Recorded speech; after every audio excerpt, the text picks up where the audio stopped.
ಈ ಥರ ಸಣ್ಣದಾಗಿ ಕಟ್ ಮಾಡ್ಕೊಂಡಿರೋ ಪನ್ನೀರ್ಗೆ ಸ್ವಲ್ಪ ಖಾರದ ಪುಡಿ, ಸ್ವಲ್ಪ ಉಪ್ಪು, ಕಾಳುಮೆಣಸು, ಎಣ್ಣೆ ಹಾಕಿ ಸ್ವಲ್ಪ ಕಲಸಿಟ್ಕೊಳ್ಳೋಣ. 2 ಮಿನಿಟ್ಸ್ ಆದಮೇಲೆ ಈ ಥರ ಡೀಪ್ ಫ್ರೈ ಮಾಡ್ಕೋಬೇಕು.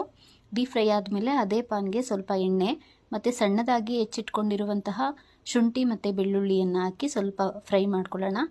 ಅದೆರಡೂ ಕೂಡ ಚೆನ್ನಾಗಿ ಫ್ರೈ ಆದಮೇಲೆ ಒಂದು medium size onion, 1 medium size ಕ್ಯಾಪ್ಸಿಕಮ್ನ ಸಹ ಅದರಲ್ಲಿ ಹಾಕಿ ಫ್ರೈ ಮಾಡ್ಕೊಳ್ಳೋಣ. ಇದೆಲ್ಲವೂ ಕೂಡ ಚೆನ್ನಾಗಿ ಫ್ರೈ ಆಗಬೇಕು. ಫ್ರೈ ಆದಮೇಲೆ ಅಚ್ಕಾರದ ಪುಡಿ, ಮ್ಯಾಜಿಕ್ ಮಸಾಲ, ಗರಂ ಮಸಾಲ, ಚಾಟ್ ಮಸಾಲ, ಸ್ವಲ್ಪ ಅರಿಶಿನ, ಆರಿಗ್ಯಾನೋ ಹಾಕಿ ಇದಿಷ್ಟನ್ನು ಮಿಕ್ಸ್ ಮಾಡ್ಕೊಳ್ಳೋಣ.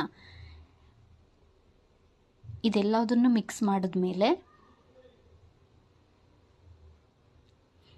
ಒಂದು ಬೌಲಲ್ಲಿ ಕಾರ್ನ್ಫ್ಲೋರ್ನ 1 ಟೇಬಲ್ ಸ್ಪೂನ್ ಆಫ್ ಕಾರ್ನ್ಫ್ಲೋರ್ನ ಈ ಕನ್ಸಿಸ್ಟೆನ್ಸಿನಲ್ಲಿ ಮಿಕ್ಸ್ ಮಾಡಿಟ್ಕೊಳ್ಳೋಣ. ಈ ಮಿಕ್ಸ್ ಮಾಡ್ಕೊಂಡಿರೋ ಕಾರ್ನ್ಫ್ಲೋರ್ನ ಸಹ ಈ ಫ್ರೈಯಲ್ಲಿ ಹಾಕೋದು. ಇದೆಲ್ಲದನ್ನು ಹಾಕಿ ಚೆನ್ನಾಗಿ ಮಿಕ್ಸ್ ಆದಮೇಲೆ ಫ್ರೈ ಮಾಡಿರುವಂತಹ ಪನ್ನೀರ್ ಸಹ ಇದಕ್ಕೆ ಸೇರಿಸ್ಕೊಳ್ಳೋಣ. Paneer chilli ready.